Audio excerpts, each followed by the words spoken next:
Le Bitcoin a connu une belle poussée au cours de ces quelques derniers jours, mais actuellement, comme vous pouvez le constater, il est en train de se reposer sur mon niveau de support clé à la ligne pointillée jaune. La question est donc, peut-on faire confiance à ceci? Quel sera le prochain mouvement majeur pour le Bitcoin et les altcoins? Eh bien aujourd'hui, on va parler précisément de ceci.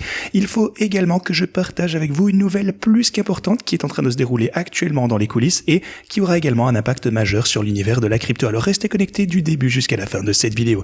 Bienvenue à tous, je m'appelle Maxime et je vous apporte chaque jour des nouvelles vidéos en français sur les crypto-monnaies en vous apprenant comment vous faire de l'argent sur ce marché. Si vous êtes nouveau sur cette chaîne, alors je suis sûr de vous abonner et d'activer la cloche dès maintenant. Ok, ceci étant dit, allons droit au but. Ce que vous pouvez constater du côté du Bitcoin, c'est que on a réussi à clôturer au-dessus, on a clôturé au-dessus des 86 600 $ ici.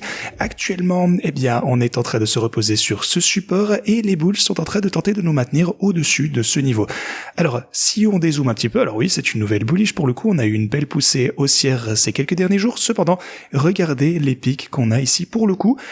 Le truc important qu'on n'a pas vraiment fait, en fait, surtout sur les intervalles plus courts comme ici, on a régulièrement atteint des creux ainsi que des sommets plus élevés. Mais si vous regardez ces pics ici, eh bien, on n'a franchi aucun de ces mouvements plus importants sur le moyen terme. Ça, c'est déjà la première chose qu'on aimerait observer. C'est déjà prometteur parce qu'on a déjà franchi ce pic ici. Mais si on prend un petit peu de recul et qu'on considère plutôt l'intervalle hebdomadaire, par exemple, eh bien, ce que vous pouvez constater, c'est qu'on a encore pas mal de chemin à parcourir pour, eh bien, dépasser ce point de consolidation majeur qui actuellement se situe aux 94 000 $. Alors, sur les intervalles plus courts, il faut absolument qu'on puisse franchir ces points de résistance clés. Il faut qu'on reste au-dessus de la ligne en pointillé jaune et qu'on dépasse ces précédents sommets. Donc, bien sûr, c'est sur ça qu'on va garder un œil au cours de ces quelques prochains jours. Ça inspirerait, bien entendu, énormément de confiance pour le Bitcoin sur un intervalle plus court. En ce qui me concerne, je ne clôture aucune de mes transactions, bien entendu. Je continue de croire que le Bitcoin est dans un marché haussier et qu'on va assister majoritairement à de la fluctuation latérale prochainement. En fait, ce que j'ai constaté, c'est que beaucoup de personnes commencent à parler grosso modo de la même chose. En fait, parler avec la même rhétorique que je le fais pour le Bitcoin depuis quelques mois déjà, et surtout en fait au niveau de ce que j'attendais pour ce cycle.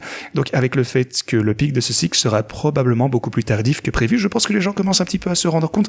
Évidemment, je suis pas devin, on verra bien si ça se maintient, donc si on voit bel et bien un pic au courant de 2026. Mais ceci étant dit, passons maintenant aux altcoins. Ce que vous pouvez voir, c'est que l'Ethereum, pour le coup actuellement, n'est pas en mesure de franchir ma résistance ici au 2083. En fait, j'aurais envie de vous dire, l'avantage avec l'Ethereum, c'est qu'on a dépassé le sommet précédent. Alors, pour le coup, on n'a pas encore franchi ce point. Ça, ce sera le prochain niveau de résistance ici, donc aux 2200 $, si jamais on parvient à franchir ceci. Donc, l'Ethereum ne semble pas trop mal actuellement. Tant qu'on peut toujours franchir lentement mais sûrement ce point, eh bien, je pense qu'on risque d'atteindre des niveaux plus élevés prochainement. Belle tendance à la hausse, donc, de réaliser des sommets ainsi que des creux de plus en plus hauts. Donc voilà, ça c'est positif pour l'Ethereum. Bien sûr, on est tout de même largement en baisse par rapport à son sommet précédent. Alors si vous prenez Solana, pour le coup, on n'a pas réussi à clôturer au-dessus de la ligne orange au 136. Alors pour le coup, ce que je pense, c'est qu'on risque de retester ce niveau ici au 150 $, ainsi que cette résistance. Ça ne s'annonce pas trop mal du côté de Solana. Alors Doge a une petite poussée ici, on est toujours largement en baisse, bien entendu, mais c'est encourageant tout de même à voir. Pour Cardano, légère petite poussée une fois encore, mais évolution latérale majoritairement. Pour XRP, la latéralisation également. Les marchés traditionnels ont également observé une belle chandelle verte hier, donc ça c'est encourageant. Sinon, si on regarde mes stratégies de trading, actuellement on est en négatif de 486 000 $ pour le moment. Lentement mais sûrement, une fois encore, on commence à régénérer des bénéfices, alors plutôt regagner une partie des profits qu'on avait générés auparavant, donc ça c'est absolument incroyable. Je vous tiendrai au courant à ce sujet bien entendu. Et également, ce que j'ai fait, c'est que j'ai ajouté la plupart de ces stratégies en short. Finalement, c'est fait, ça m'a pris plus de temps que prévu, mais voilà. Il me reste environ, sûrement la moitié à faire, donc je vais terminer ceci, j'espère, au cours de cette journée. Ça devrait être fait. Donc voilà, vous pouvez aller visiter ceci, bien entendu. Si vous souhaitez utiliser mes stratégies de trading, eh bien vous trouverez tous les liens pour ce faire en description. Actuellement, donc, j'ai une perte de 486 000, mais ça risque de rapidement se transformer en profit dès que les bitcoins et les altcoins connaîtront une nouvelle période de hausse. Donc voilà, je ne suis pas du tout inquiet à ce sujet. Je partage donc tout avec vous juste ici. Alors si vous souhaitez utiliser ces stratégies de trading, rendez-vous en description de cette vidéo. Inscrivez-vous sur Pionex en utilisant utilisant ce lien et profiter des bonus de dépôt avec ce lien ici. Ensuite, vous pourrez copier mes stratégies longues et vous pourrez également copier mes stratégies short en utilisant ceci. Si vous souhaitez utiliser un autre altcoin, cliquez sur ce lien.